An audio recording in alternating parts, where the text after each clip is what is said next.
Another day, another fit. It's your boy, the Kid Big is. You know how we rockin', man. It's your man and the Kid Big is. Get money, nigga. Yeah, yeah. Yo, who that? Look at that boy, yeah. Yo, he bigger than the door. Go. Yo, what's going on, my man? Ah, Yeah, now you doing it. You working good. there you go. My merchandise. Let's go, muévete. Very mindful, enjoy your Yeah, another day, another fit. I'm coming.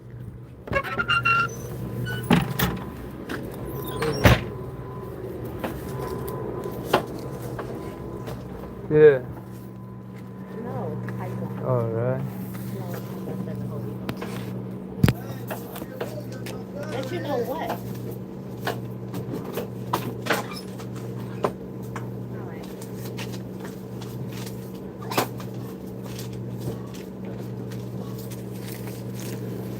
But you know I cannot believe my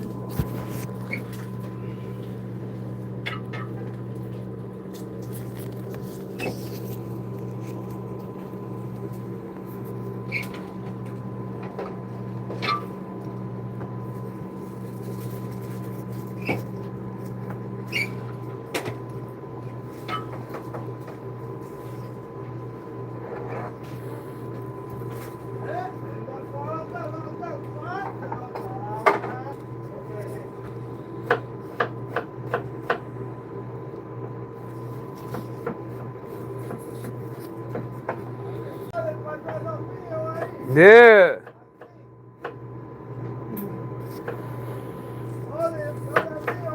Yeah. You know how we rockin'. Another day, another fit. Pay attention.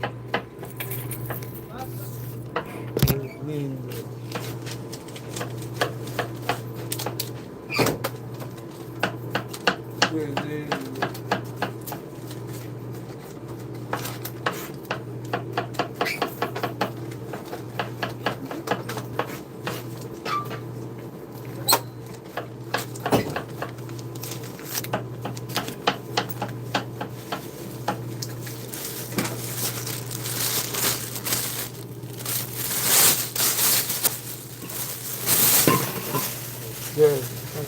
All right.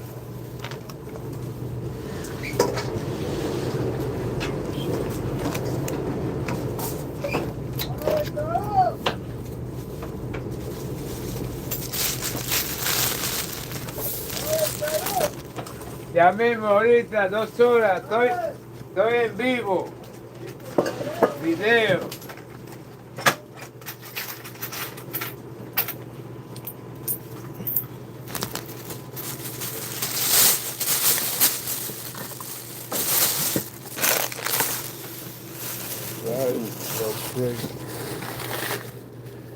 Yeah, like the video, y'all. Like, subscribe. Y'all know the Kid Big is. Live from the bodega, the Deli. Nah.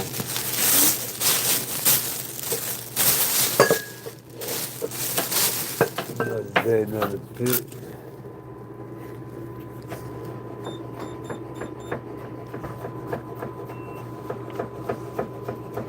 Yeah. Thank you, you guys.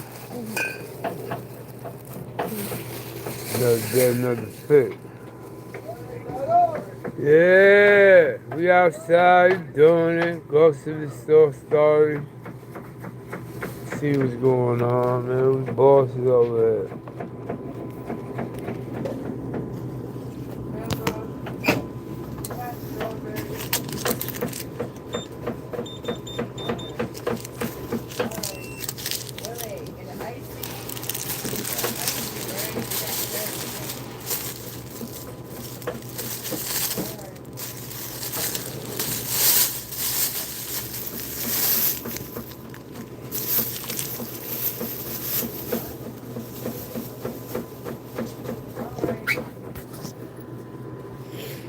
Yeah, y'all.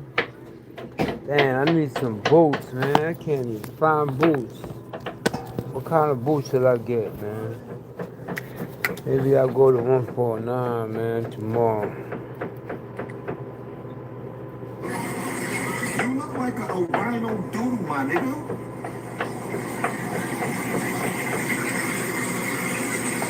I could do this all day. You wanna play? You wanna play?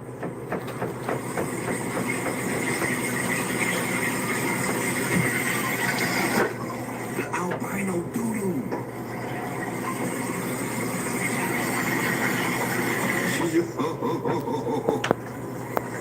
Look at that nigga legs.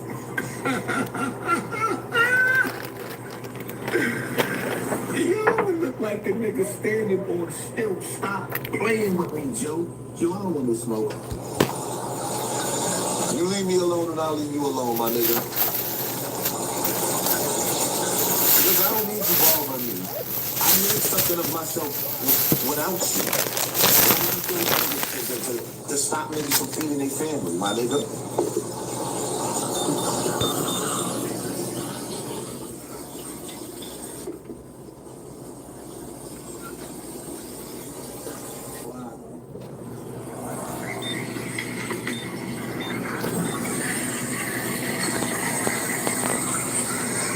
How do you say ew without saying ew? Put it in the comment section. How do you say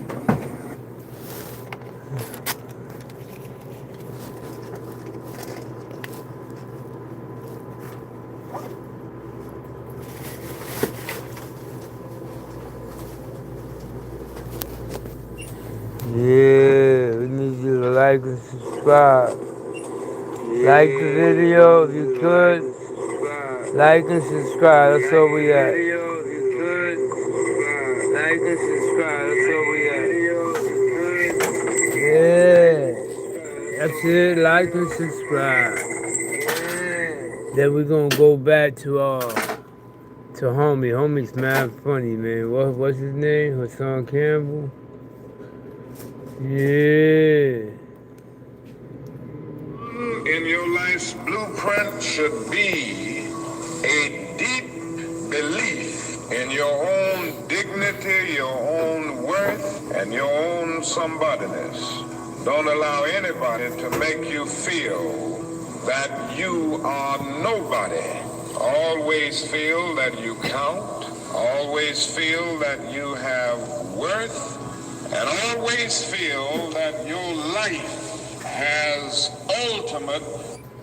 Number one in your life's blueprint should be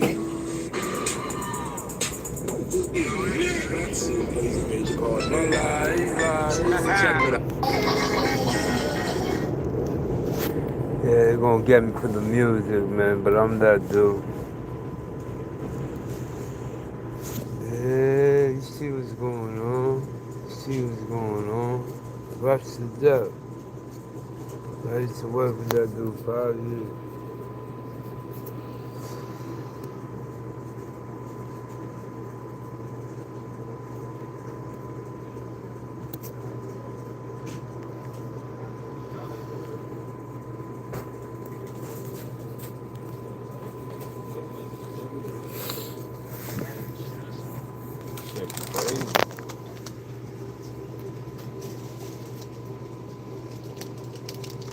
Let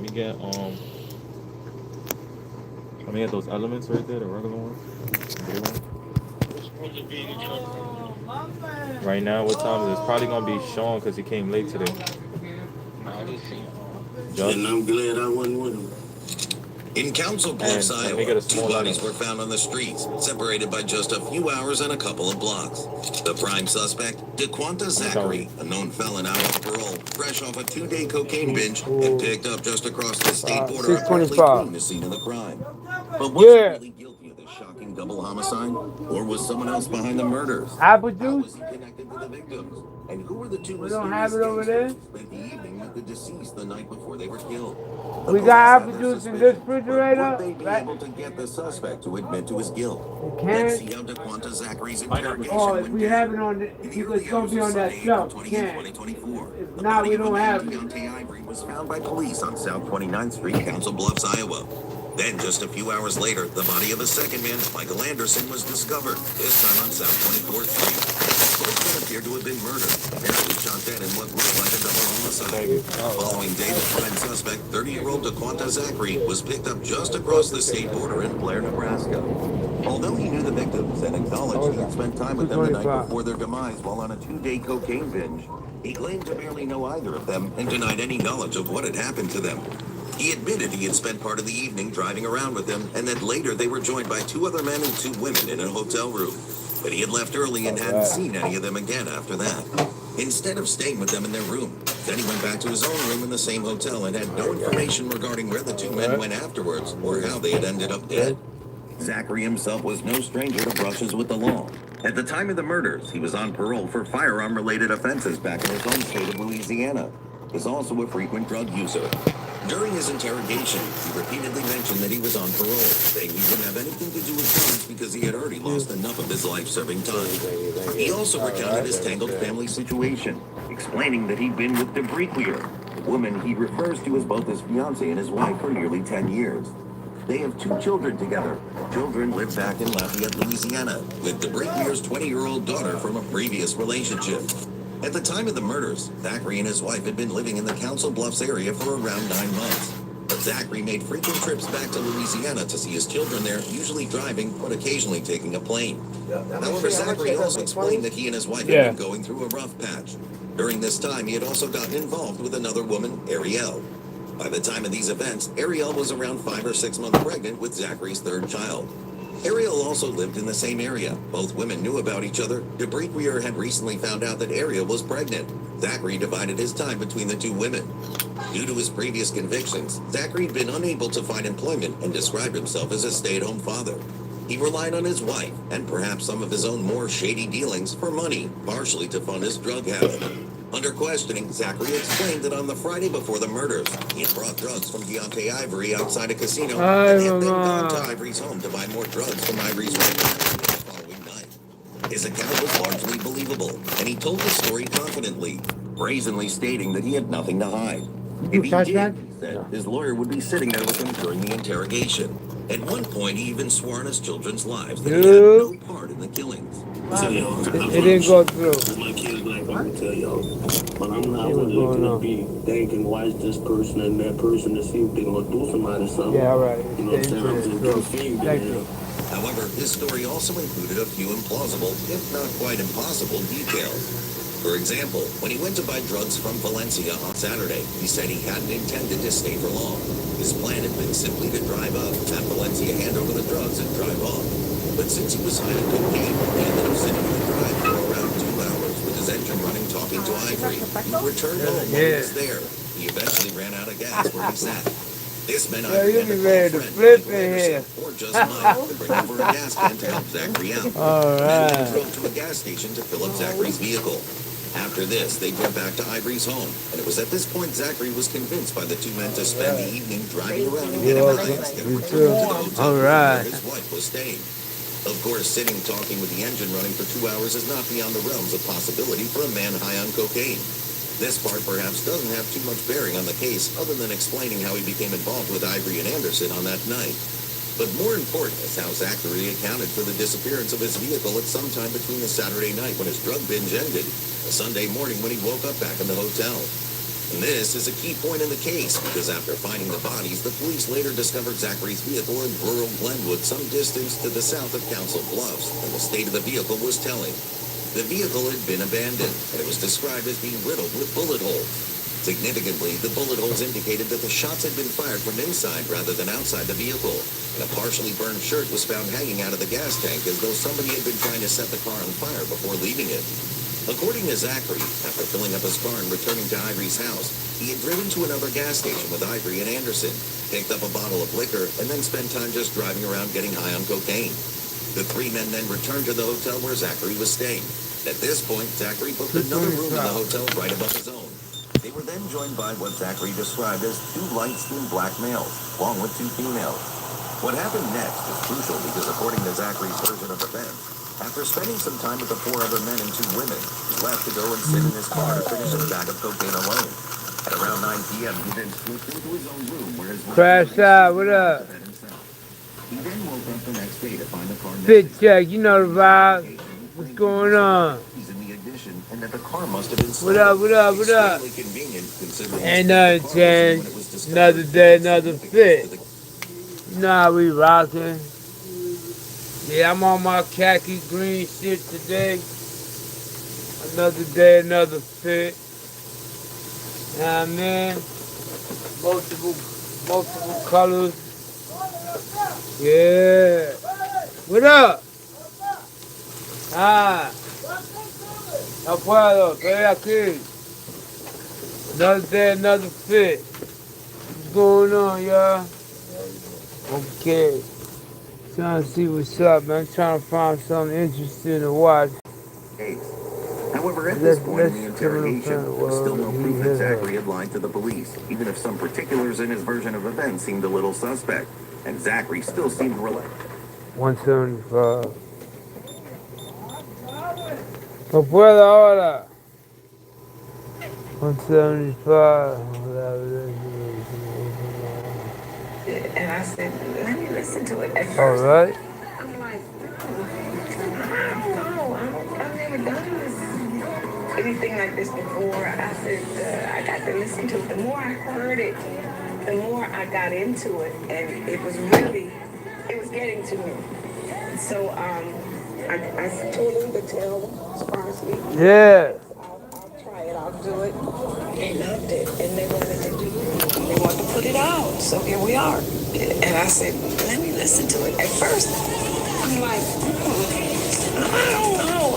I've never done anything like this before. I said, I got to listen to it. The more I heard it, the more I got into it. And it was getting to me. So I told him to tell Sebastian. She's 85 years old. She don't want everything run too hard. Everybody can't come to my house. Everybody can't come around my children. Everybody can't come in my personal space. Because where there are no walls, everybody has what? Access. And anytime you define who has access, someone who benefited from your openness will always protest your growth. Everybody can't come to my house.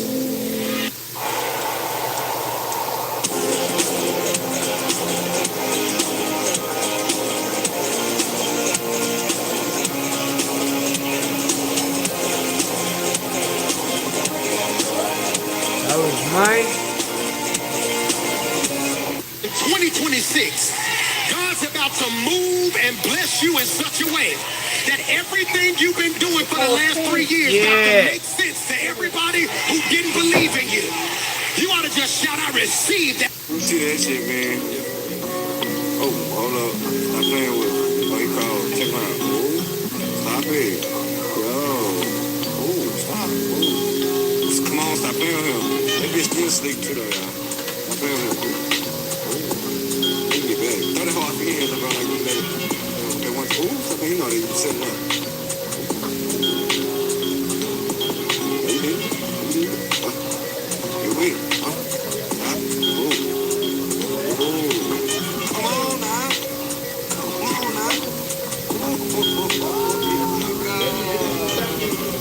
See that shit, man?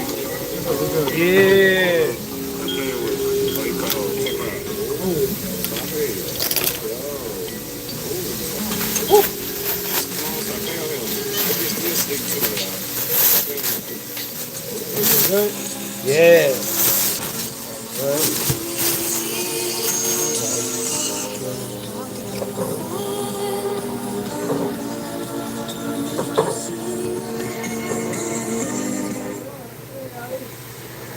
Okay. Thank you. All right. Yes, sir.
Yeah, New York City. Yeah.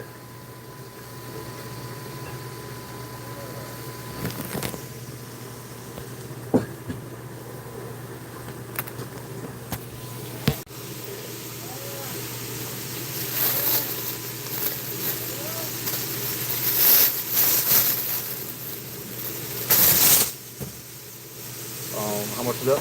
$5. I'm top. Okay.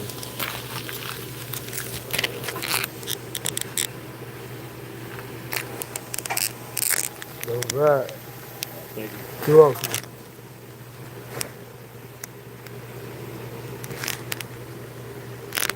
Hello? Hey, Neil, what's up?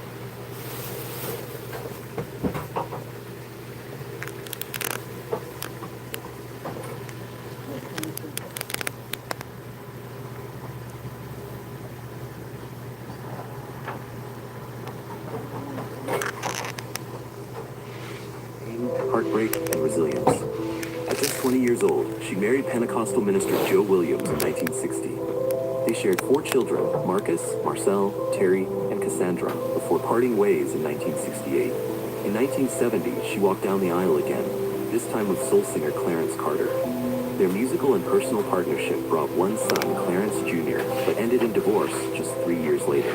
By 1974, Candy married her manager Jimmy James, but that union lasted only until 1977. Then came her longest marriage to drummer John Susswell in 1980. They remained together for 18 years before quietly parting in 1998. Years later, she married former MLB player Otis Nixon in 2010. The relationship made headlines, but ended in divorce just 2 years later. In 2017, Candy found love once more, this time with Henry Hooper, who remains her husband today. Candy Staton's love life has been a journey of faith, fame, heartbreak, and resilience. At just 20 years old, she married Pentecostal minister Joe Williams in 1960. Bruno Mars's new song is giving major throwback vibes and We Belong.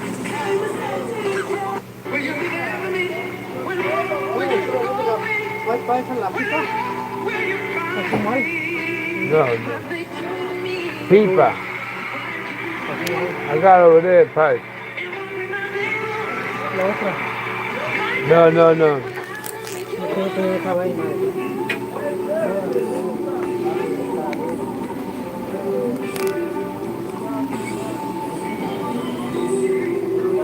I was a garbage man, like Troy.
Hey, Samaya.